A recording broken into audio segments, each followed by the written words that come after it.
Hello everyone, my name is Agi Saraswati, and for my poetry final project, I'm going to analyze one of the Slyvia Plath poems, which is Mad Girl's Love Song, using a biographical approach.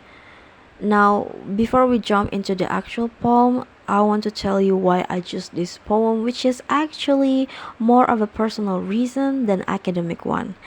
I found out about Slyvia Plath from someone that I like, who unfortunately didn't like me back, which is kind of ironic.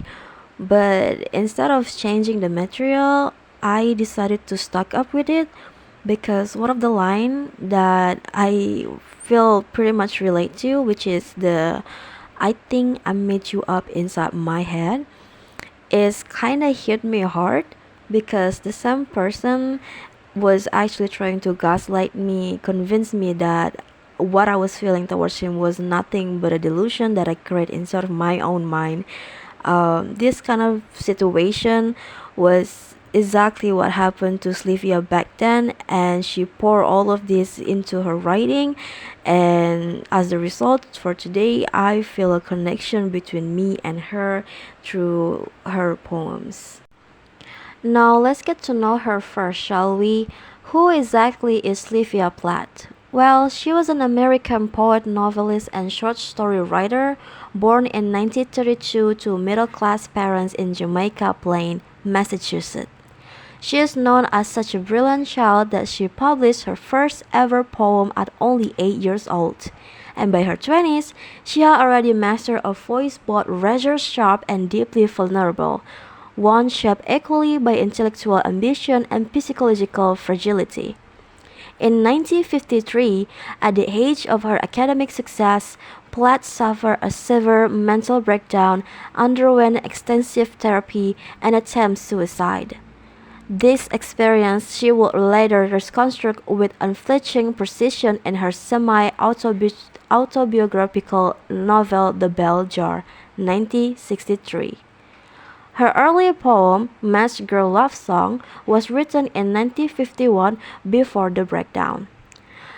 Through tight villanelle structure and haunting repetition, Plath captured the torment of a speaker unsure whether her lover or her own sanity is real.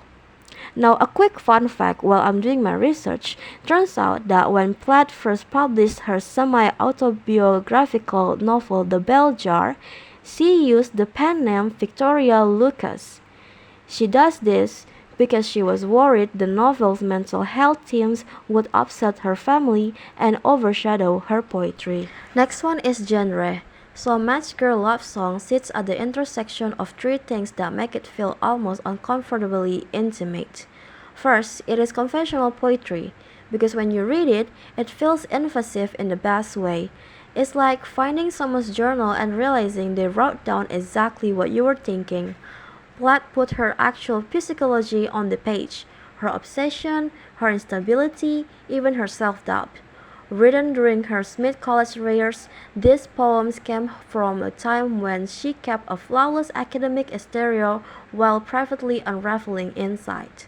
Second, it is lyric poetry, which means it isn't trying to tell a story with beginning and end. It just sits inside one feeling and refuses to leave.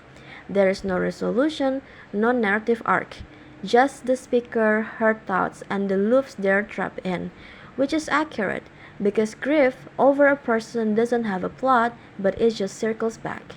And then there is Villanelle.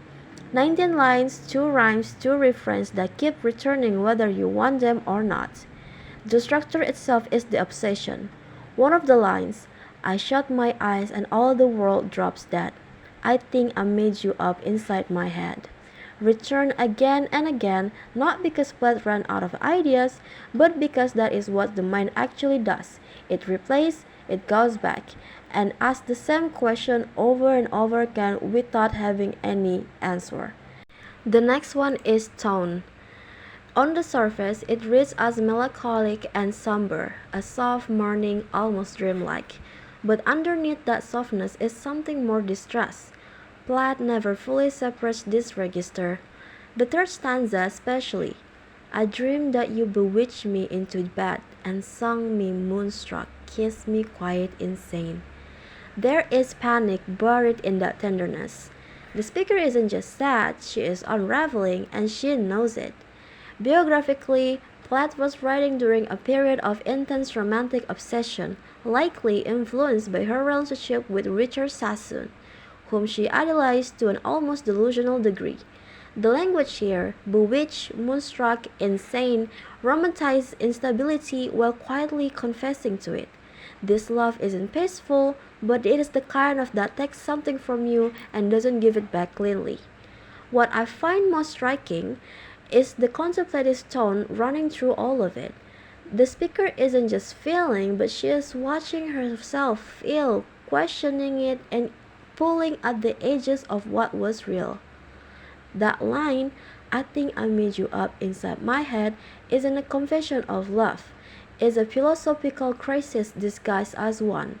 For Plath, whose journals show a persistent fear that her emotions were performed rather than genuine, it asks whether the person exists the way she experienced them or whether she constructs the whole thing from longing. That kind of fear would follow her through her breakdown, her therapy, and her writing until the very end.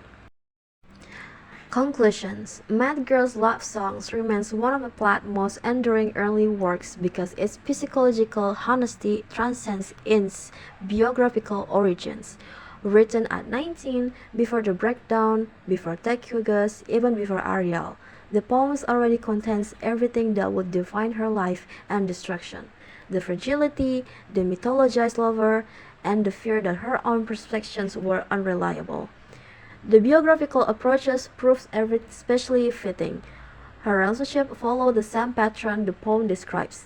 Intense idealizations, followed by the realization that the person she loved was partly her own construction. The villanelle circular structure mirrors how her mind functioned, unable to move forward, returning compulsively to the same wounds.